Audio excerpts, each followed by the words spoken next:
Welcome to the Pretty Powerful Podcast, where powerful women are interviewed every week to share real inspiring stories and incredible insight to help women or anyone break the barriers, be a part of innovation, shatter the glass ceiling, and dominate to the top of their sport, industry, or life's mission. Join us as we celebrate exceptional women and step into our power. And now, here's your host, Angela Gennari. Hello, and welcome to another episode of the Pretty Powerful Podcast. My name is Angela Gennari, and today I'm here with Kim Rahir. Hello, Kim. Hi, Angela. I'm so excited to talk to you. You have such an interesting story, and I think our audience is going to love it. So, Kim is a 61-year-old mother of three, who, by the way, does not look a day over 30, who was diagnosed with MS in 2013 and decided to ignore her doctor's advice and muscle her way back to a happy life. Last year, she became the European champion in Masters Weightlifting in her age and weight category. Her journey inspired her to leave her career in journalism in her 50s and become a health coach for middle-aged women, with a big focus on reactivating and rebuilding muscle. Today, she helps women tap into an abundant source of vitality. It works by reactivating and maintaining muscle mass. This is so fascinating. So, tell me a little bit about when you started your career. You wanted journalism. Journalism was your path. Yes, and I did that for 20 years, and I loved it for most of the time. Yeah. Because you talk to people and you learn things. And because I was working for a newswire, I was Yeah. not limited to just one subject matter. So I would learn stuff all over the place, sometimes culture, sometimes society, sometimes about the economy. Mm. And so you learn things, you talk to people, and then you can tell a story. And you try, to help people understand today's reality. And I think that's getting harder and harder. Mm-hmm. I loved it for most of the time. And then I had several years towards the end where I was getting a little bit disenchanted, basically because with technology and everything, Mm-hmm. information has become a commodity. It has. Yeah. It's not about making sure that the citizen is well informed and makes, good decisions when it comes to voting and or supporting cause, whatever it is. It's not about informing someone to make decisions anymore. It's just selling, hot rolls, and the Yeah. spicier the better. And I got a bit disappointed with this, and towards the end of my career, I worked a lot with television, which is even worse because they do Right. not have time to elaborate. They have to do everything in little bites of something that's not. I mean, I'm not going to say it's not information, but it doesn't really help, I think, people to understand today's reality, which is really super complex. Yeah. So we always imagine that decisions being like black or white. So one day I said, I'm not going to be a journalist anymore. I'm going to be a coach. But it was in the making for a few years. Yeah, that makes sense. And it really echoes something that a good friend of mine said, very similar to what you're saying. She was an anchor for a major news network, and she left that job, which is a very, very prestigious career in television, because she said she was very disenchanted with it. And she said it just became, journalism was something where there was integrity in journalism. You had news directors who vetted every story and every source to make sure that the information they were putting out was true and accurate. And so the integrity in journalism was so important for so many years, and becoming a news director was one of those things that you work up to, and you have to have a certain level of integrity and professionalism to do it. And she said, over the past, decade or so, it has become where a lot of those news directors either retired or they were terminated, and they've brought in these very young, tech savvy people to just work on clickbait. So just like what you were saying with the TV news, it's all about these short little snippets that just grab attention and then they move on, right? And so it's more agenda related than news related. Yeah. And it's all about And getting eyeballs and ears and clicks. And I hope we have time to get into this. It's actually this sort of basic disposition of the human brain that is sort of exploited for this is Yeah. also a problem when it comes to, wanting to be healthy and fit Right. in It's today's so true. world. So So that leads me into the next thing. So you had a very shocking diagnosis in 2013. You were diagnosed with multiple sclerosis, and I always struggle with that word, but you were diagnosed with MS. So tell me about that and getting the news and what that meant. yeah, so it was actually the second part of a kind of saga. And when I got that diagnosis, I had thought that I was through with something that I thought was the worst experience of my life, because 2 years, no, it's not true. Like 5 years before that, in 2008, um, I was hospitalized from one day to the next because I was seeing double, and I had some kind of autoimmune affliction that attacked the nerves in my, first of all, the nerves that directed my eyes. And then after 3 weeks in hospital, I was totally paralyzed from the hip downward. Wow. It was a very scary episode. And especially being in hospital, you feel that you lose your humanity, and quite traumatizing. My kids were pretty small at the time. Um, I got out for Christmas. My legs were coming back to me. I learned how to walk again. They told me they took a long time in finding out what it was, but then they told me that this was a one-off. It's called the syndrome Oh, Guillain-Barré, named after the French doctors who discovered it. It was a one-off, and I was kind of free to go and live my life. So I thought, oh my God, that's it, wow. what a gift. I get to a second shot at life. That's beautiful. That was after like 2 years of treatment. So I got out of hospital beginning 2009, 2 years of treatment. Then they said, you're fine. That all happened in Germany. We then moved to France. And then at the end of 2011, I felt my left hand going numb. And it's Wow. numb to this day. I knew that that was nothing good. Um, they checked it. They said, okay, we have to watch this. This is an attack of your immune system on the white matter in the nerves. If it happens again, that's MS. And I was hoping for a year that it wouldn't happen again. And then, of course, it did. I had a Wow. relapse, very mild, super mild relapse. But it was a relapse. So they said, okay, that's it. You're an MS patient. You need lifelong treatment. And that's it. Wow. When the doctor told me about the lifelong treatment, I fought with him for an hour because I didn't want that. I didn't want to lose my power again after that hospital experience. And overall, when I remember those weeks, it all felt very dark and like a very low blow, right? I mean, I had been through this really horrible thing. I got out sort of, free to start again. And then the second blow landed. And the only thing that helped me really get through this was not to think about the future, which is Right. really, I had to focus on the moment, on the present day. I wanted to spend that with my kids. Except for the hand, I didn't have any damage. But of course, you never know.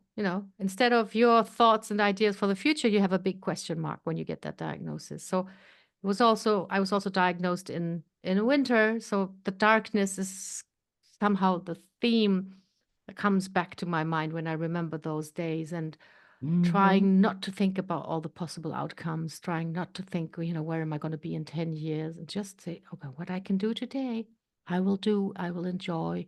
And then we take it one day at a time. Wow.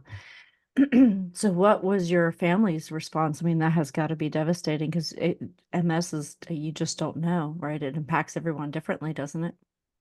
Yeah, my kids were very, very young, so we didn't really explain anything to them. We just, that they had seen me in hospital before, which is heartbreaking. Right. So, and for this relapse, you get treated for a day and you come back home. So I try to make their day to day like as normal as possible.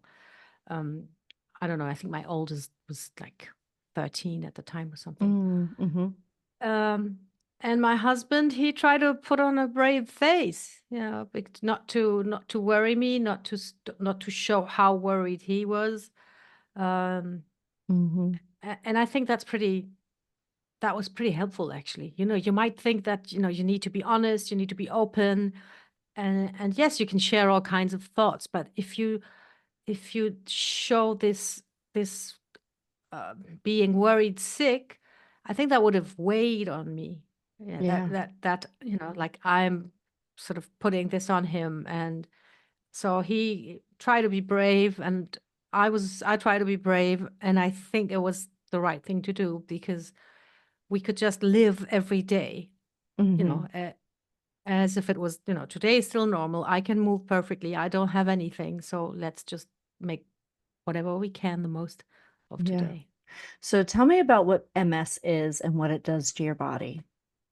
Yeah, so it's an autoimmune affliction where your immune system attacks the cells in your own body, and it attacks the nerve cells. So that's with MS. There's, various autoimmune conditions where different cells are attacked, but for MS, it's the nerve cells.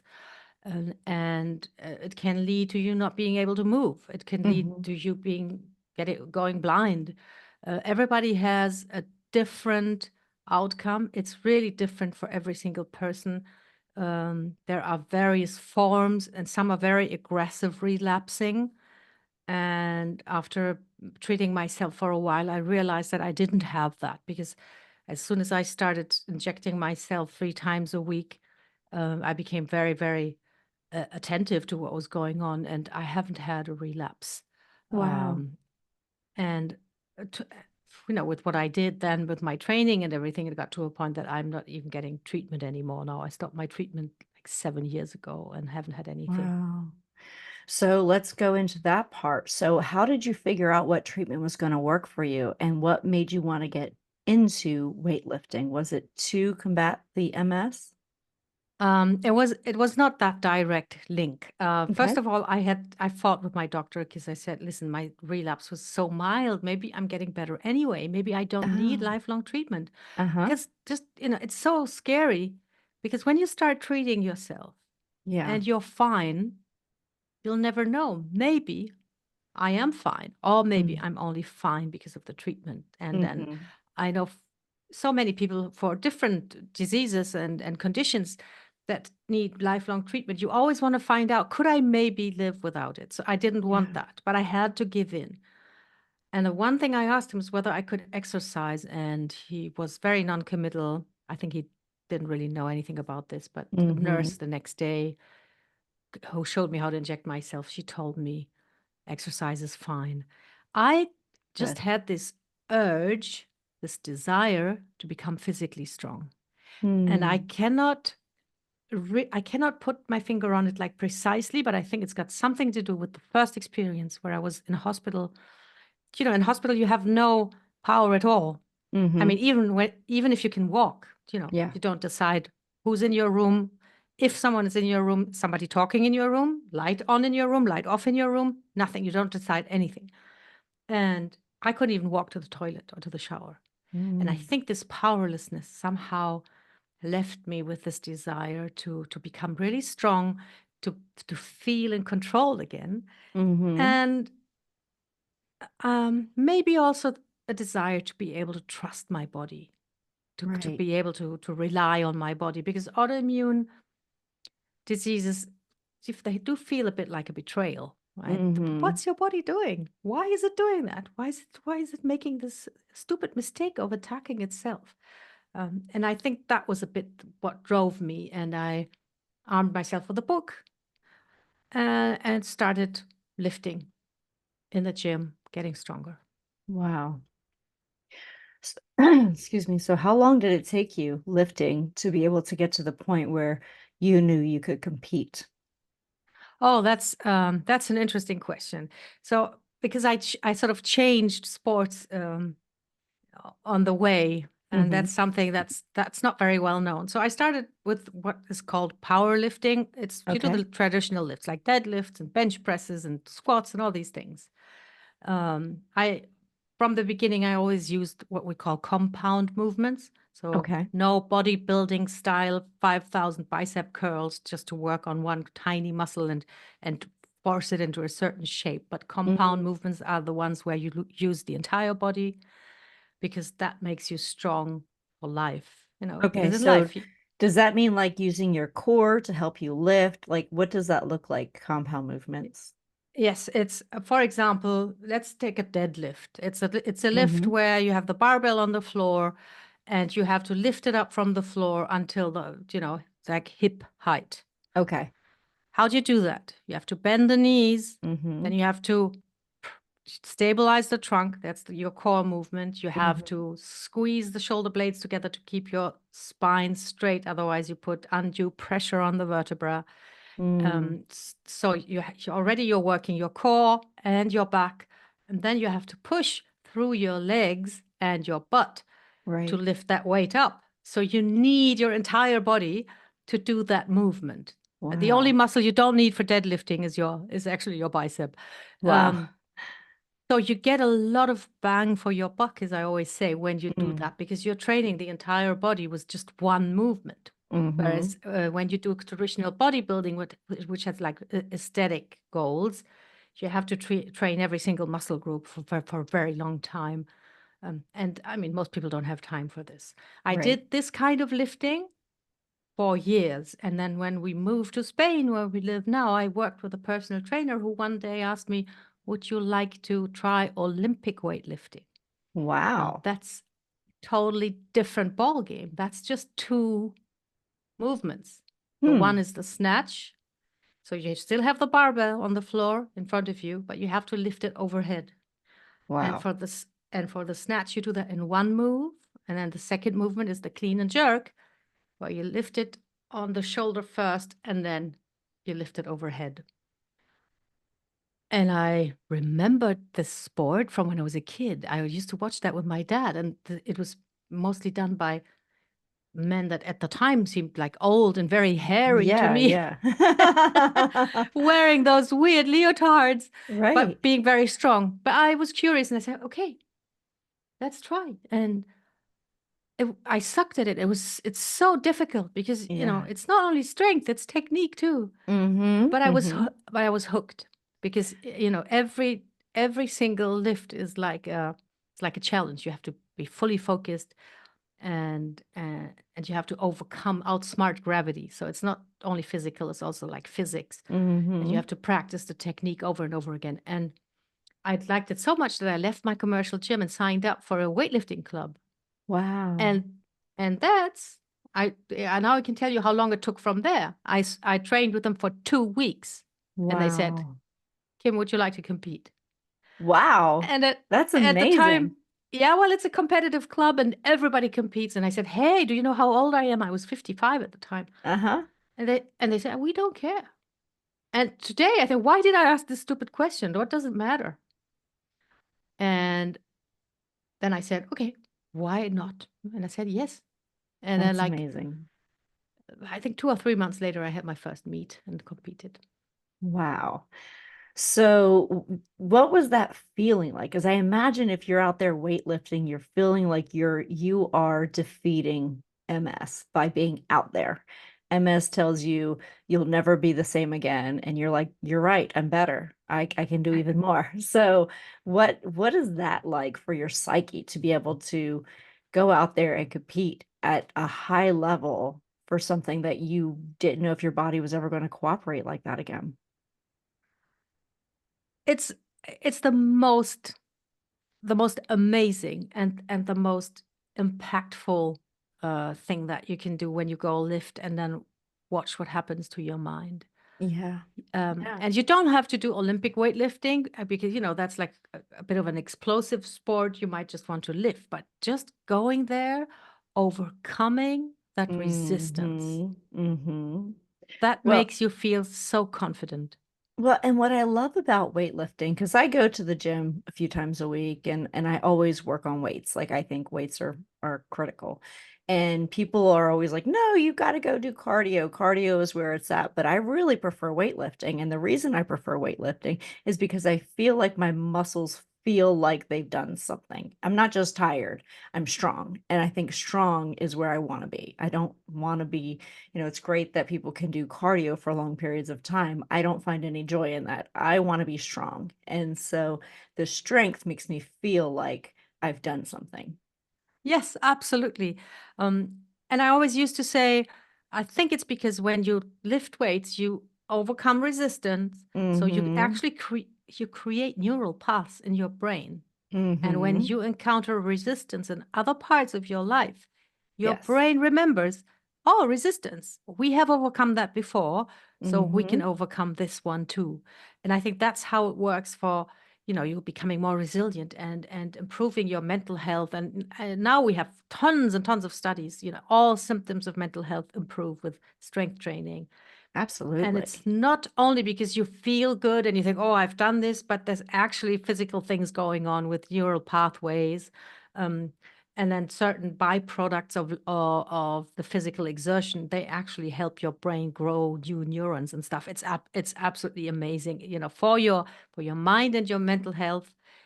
It's really something you want to do, let alone like bone density and stuff like this. We all know this, but Right. even for your mind, it's the thing to do. Well, and even like for women particularly, I think so many women shy away from doing any sort of weight training because they think they're going to become bulky and, look like a man. And that's that our bodies aren't like that. It's not doesn't work that way.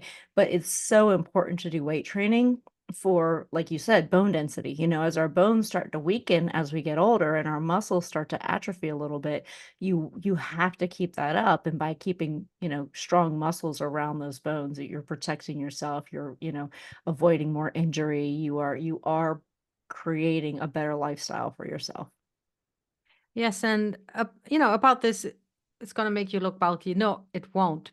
But Mm-mm. you can even ask another question. If there's something that you can do, an intervention that you can practice for your health, for your longevity, and for your happiness, why would you ask first the question, how is this going to make me look? Why Mm-hmm. not ask, how is this going to make me feel? Why is that Absolutely. not the first question? Yes. It Yeah. should be. Mm-hmm. And there's so much evidence now. I mean, muscle mass and the quality of your muscle is directly related to longevity and to Yes. cognitive health, to everything. And I always say, even if you don't want to look into studies and you find all this very sort of confusing or difficult, I think the stronger you are, the better your quality of life is in all aspects. In all aspects. You just want to do this to have more fun in life. Yeah, absolutely. So when you're weight training at such a high level like you are, how does your diet need to support what you're doing physically? It's pretty simple. You want to eat tons and tons of protein Mm-hmm. and then vegetables as much as you can, sort of get in a day. And then for the Mm-hmm. rest, you do whatever you please. It's Yeah. not complicated. So there's no things like, don't eat after 6 p.m. or don't eat wheat or whatever it is. If you get the basics, it's mostly about what your body needs, which is protein and vegetables. And then the other stuff, it's just a side story. It's not important. Mm-hmm. Yeah. So I try to keep to a more protein rich diet. But it does require some clean protein, and clean protein is difficult. There's so many processed foods, and even protein drinks and mixes can be overly processed and not that healthy for you. So you just got to look at the sugar count and all of the other aspects of it, just to make sure that you're getting good, protein that your body will take well. Yes, it's not easy. Actually, you have to be really intentional, and then there is also trade-offs. Hmm. I I would have a hard time getting to the number of grams that I want in a day without a protein shake. But Right. then I take a protein shake that is just whey because there's Hmm. so much out there. Just as you said, there's so many people jump on this wagon and think, oh, take this shake. And you look at it and there's tons of stuff in it and just a little bit of protein, all Yeah. kinds of supplements and even if they put vitamins and stuff, you don't want that. You just want the pure protein, and then your vitamins you get mostly with your fruits and vegetables. And make sure everybody, when you go out there and buy a protein shake, make sure it's just protein and nothing, no other stuff in there. You don't need that. Yeah. Agreed. So, when you start going into the weight training, how do you start building up your muscle mass? Like, what is the safest way to start doing weight training and bodybuilding? Um, that really totally depends on where you're at. It depends on your status. Mm-hmm. So with my clients, when they come to me, I first assess them very thoroughly just to find out how strong they are, how mobile they are, how flexible they are, how they move. Balance is a big deal also for women who are not 20 anymore. And then you need to start from where you are at. So, like if you've never done anything in your life, you want to start with body weight exercises, and even those you want to make them very, very easy and simple. So I'm going to give you my favorite example is the wall push-up, Oh, yeah. where you position yourself in a push-up position against the wall, and you start just working, the arms, the shoulders, the elbows, the wrists, sort of getting them used to the movement. And then Mm-hmm. over time, so you can do a lot of those, and your body and your muscles know what you're doing. You take it down, but you always keep the entire body. You don't do knee push-ups. You just take it down because Okay. you want to benefit from this exercise as a whole body exercise. So over time, you will get stronger. And I've had clients who went from a wall push-up to a full push-up on the floor in 3 months. Wow.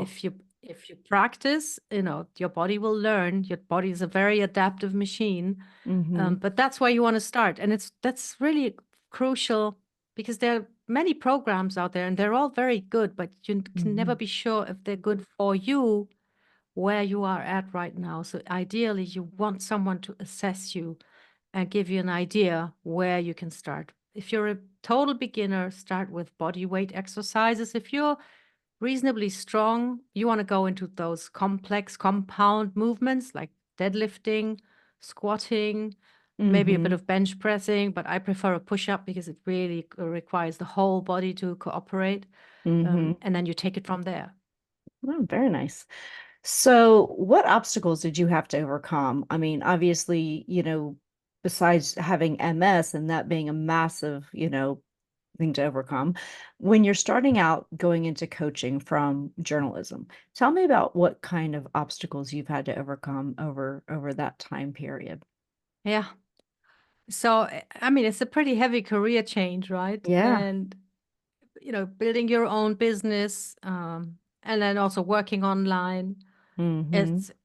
It's a learning curve. I can tell you that. Yeah. So I think looking back, the biggest obstacles are mostly always, I mean, I've always had coaches and mentors because I believe in coaching and Mm-hmm. mentorship.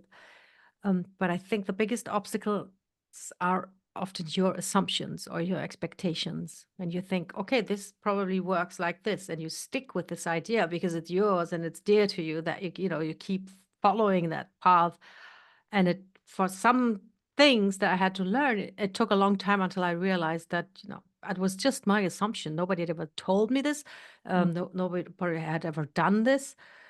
So, for example, I remember when I was taught how to market on social media, when I put out a post, Yeah. I was convinced that, everybody in my friends list, would read it. Yeah. So Yeah. I could never say the same thing again the next day Right. or a week after, which Mm-hmm. is, you're sort of transferring your assumptions from the real world to the social media world, things like this. Also, big obstacle actually is overcoming cultural barriers. When I set out, I wanted to like help women, teach women to build muscle and become strong. Mm-hmm. Uh, and when I started, I mean, now everybody's caught up. And when I started, that wasn't a thing really yet. So after various business coaches and stuff, they told me, no, you have to go the weight loss route. You have to Mm. you have to market weight loss, and then that's what women want, and it's fine. Mm. I don't have a problem with that, and that's actually like a side effect of what we do. You're going to lose weight Right. if you become stronger, of course, because your metabolism shoots up, and you're going to Mm-hmm. eat better and move more overall. Um, but I didn't enjoy the idea so much that you had to stick with this, image that women want to lose weight and that women want to become sort of smaller and tinier and less and shrink and I don't know what. I Mm-hmm. wanted, to tell women to take their space and to become strong and assertive and that's something where you have to stick with your own values, but also understand what other people sort of hear. Yeah. Like 7 years ago, when I started, when I said, you need to build muscle, everybody would probably still think, oh my God, she wants me to look like Arnold Schwarzenegger. Right, exactly. That has changed. So, Yeah, but I think it has. Well, I think you see so many more female athletes in the news and on TV, and I think that has tremendously helped because strong is the new pretty. You want to be strong. You don't just want to have, be a size 0. You want to be strong. And I think that has become more attractive to people now because they know strong equates to health and you want to appear healthy. And I think that's been a big transition that we've come through over the past decade.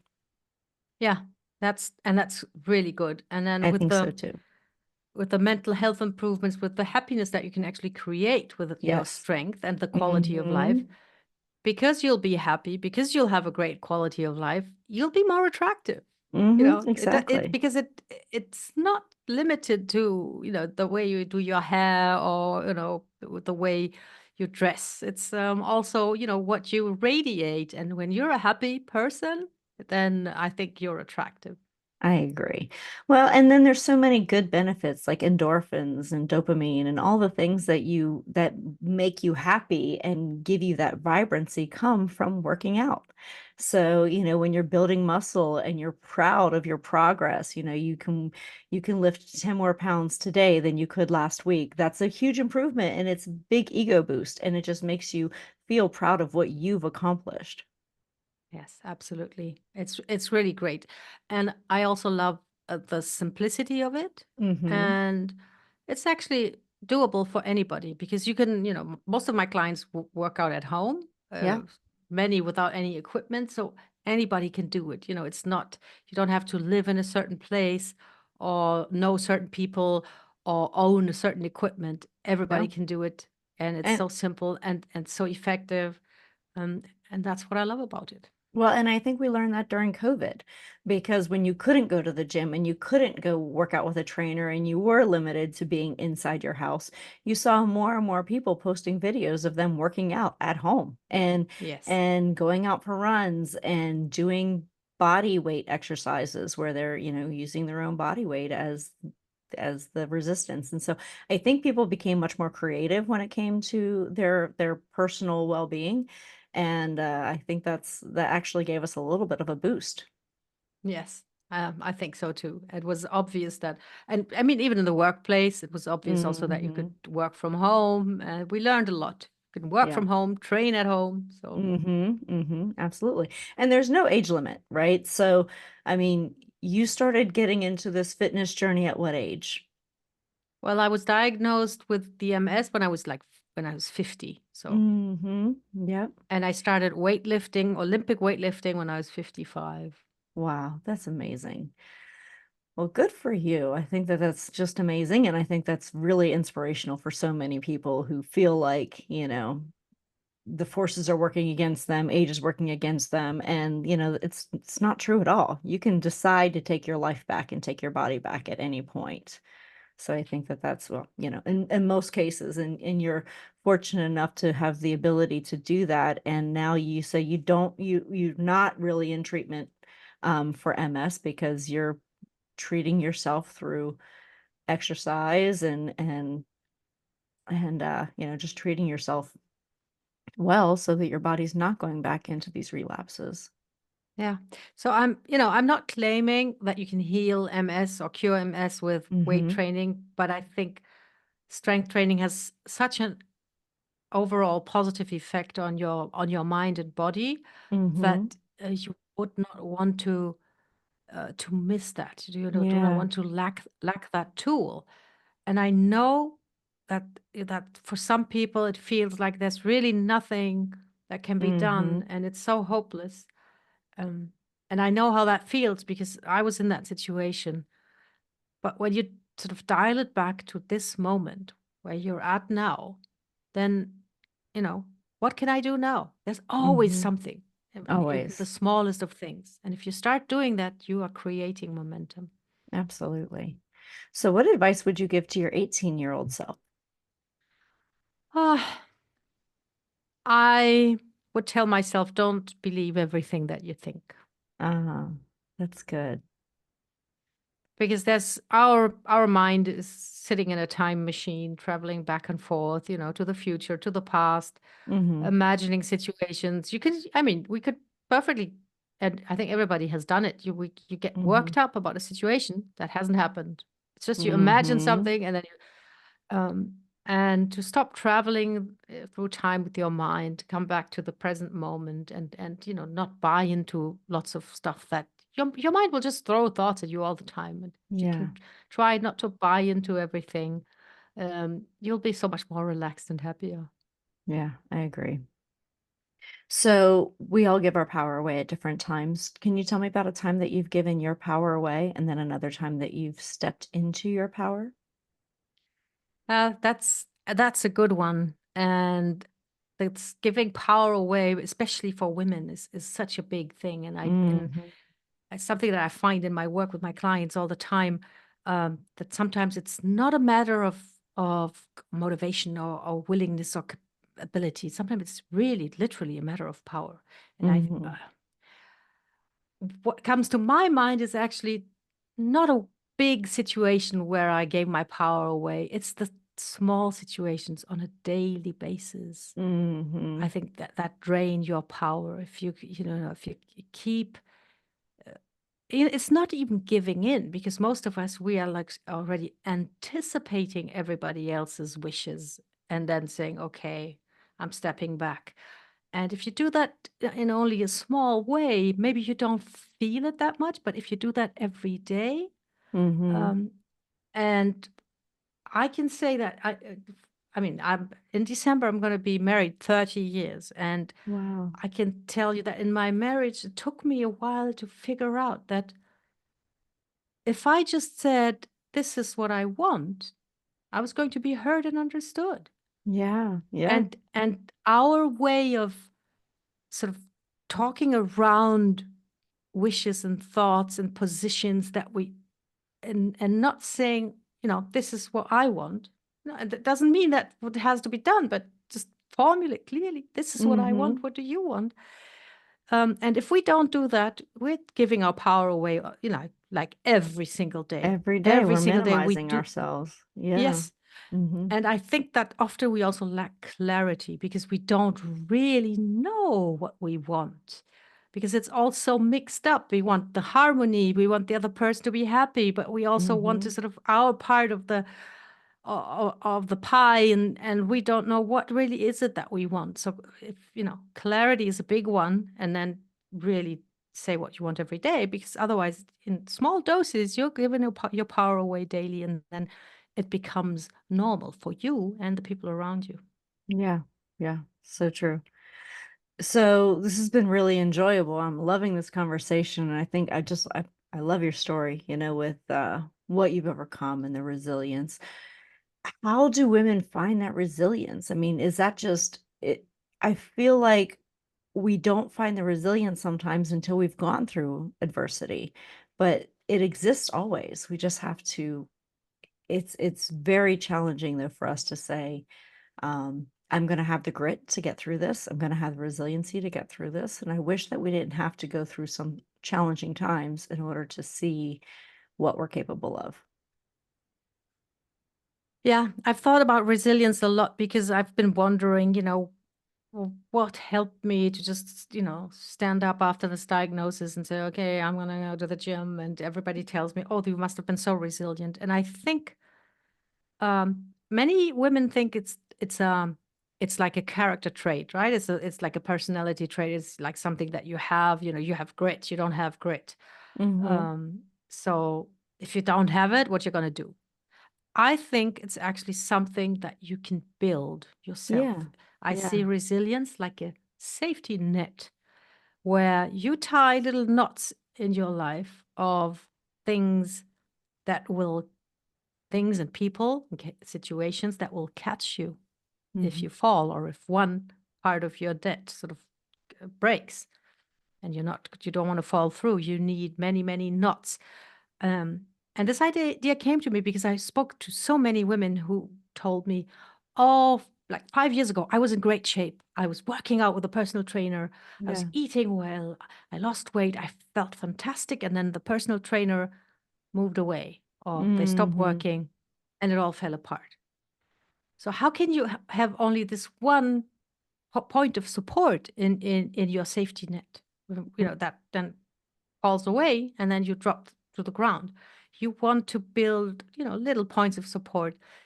Work out with various people, your family, your community, your friends, all kinds of things. You have to build up this Mhm. safety net, and then you'll be resilient, because there'll be people, and also your habits, you know, your Mhm. habits that they will also help you um, be caught when something breaks in your system, and you need to sort of something to push you back up. Yeah. Yeah, I think a lot of times when we look at other forces outside of us as the main motivating factor, like a trainer or a job or where I live or where I go to the gym or whatever it is, it's really easy to say, well, that changed, so therefore I changed. Whereas if you make it part of who you are, then it doesn't matter what the outside is doing. It's who you are. And if working out is core to you, right? And not just something you do for someone else or with someone else, then it doesn't you're not impacted by changes. And that's what I think we need to start doing is when we step into our power, it's owning the set of circumstances that we're in, owning our beliefs, owning our values, owning our habits, and then making them part of our own core values and our own core personality versus letting that become something that you can attribute to an external source. Yes, I love that. It's crucial that we realize that we have to shape our environment.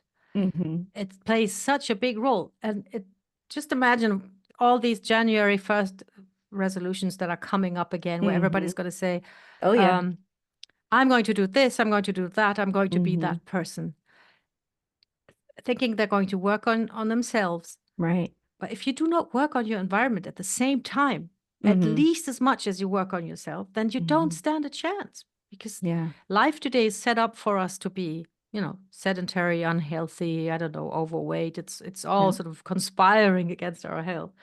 So be aware that, you have to shape your environment as much as you can. I mean, and Mhm. then the wisdom is to know which part is in my sphere of control and which isn't, but already get the clarity for that, and whatever you can control, shape it so it suits you. Yes, absolutely. So, Kim, I've really enjoyed this conversation. This has been a lot of fun, but I just have one more question for you. And what is it that you wish more people knew? I wish that more people knew how simple Mhm. health and happiness can be if you boil it down to the essentials. Yes, absolutely. Well, thank you so much for your time today. Where can people find you? The best way is to go to kimrahir.com, which is my website. And on there, I have a free assessment that you can take, a health Oh, and strength beautiful. assessment.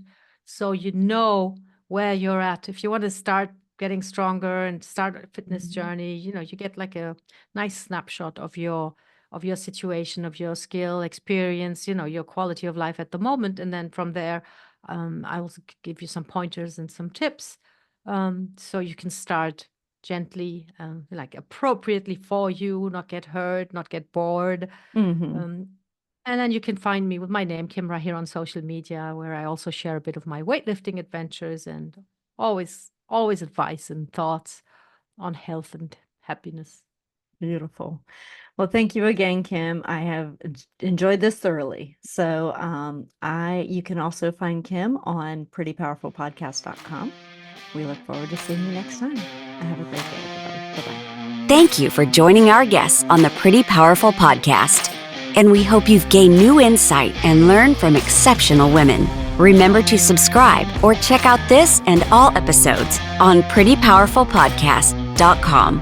Visit us next time, and until then, step into your own power.